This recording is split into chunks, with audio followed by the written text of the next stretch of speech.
Among the victims of Israel's Black Sabbath were some 300,000 Israeli Arabs, part of the 20% of the population that forms the Israeli Arab sector, who are residents of the Negev desert in southern Israel.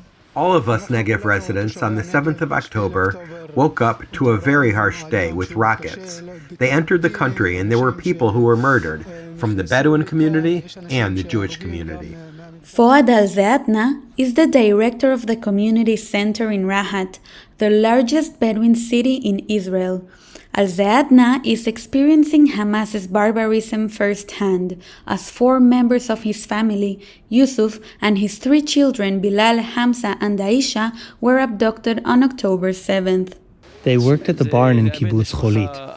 In the beginning, they were disappeared. Just yesterday, they told us that they're kidnapped in Gaza. From that morning and until now, there's been no communication with them. To lose family is really hard.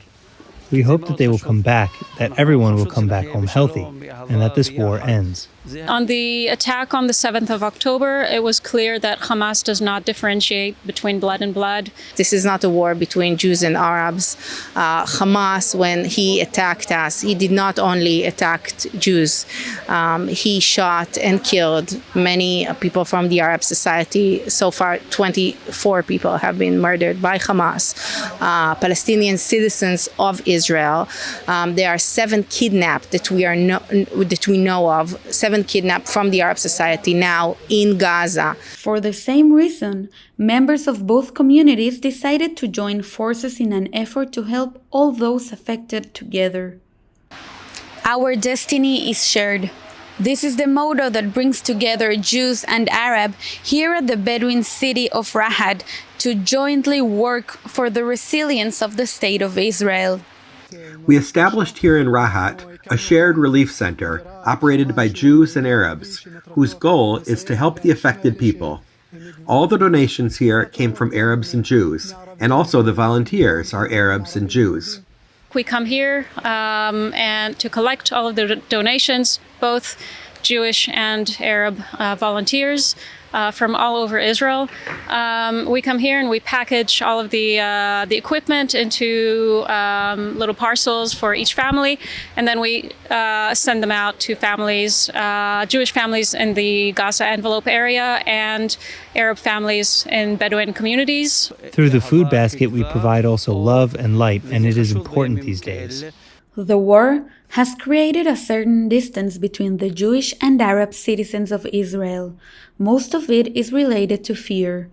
But this initiative also aims to send a message of partnership. There's a lot of fear and a lot of distrust between Jews and Arabs within Israel. So the fear is understandable, but we have to go beyond that. We have to rise above that, and we have to maintain the partnership that we have in order to, in order to survive times like this.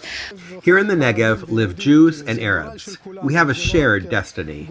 All of us together will win. All of us together will come out of this. It's not a war between Jews and Arabs. It's a war between light and darkness, between people that want life and people that are terrorists. But as the war continues, many Bedouin communities are in great danger as they too are targets of Hamas rockets, and most of them do not have a bomb shelter protection. There are around 100,000 citizens here in the Bedouin society that are living without shelters. Most of the buildings here behind me do not have a bomb shelter, and with only 45 seconds to run when they hear the alarm, the citizens of Rahat and other surrounding towns here in the area do not really have a place to run to protect themselves from the Hamas rockets. The woman that is volunteering here, just a week ago, a missile from Gaza completely destroyed their home. She's homeless now. Despite the difficult situation and the many complexities involved, these people want to send a message of peace and hope for the recovery of the State of Israel as a whole. It's important that people see the Bedouin community as part of the solution and not as part of the problem. It's important that we live in peace, in love, and together. This is the message that we want to transmit. From the Bedouin city of Rahat in southern Israel, this is Debbie Monblatt reporting for the Media Line.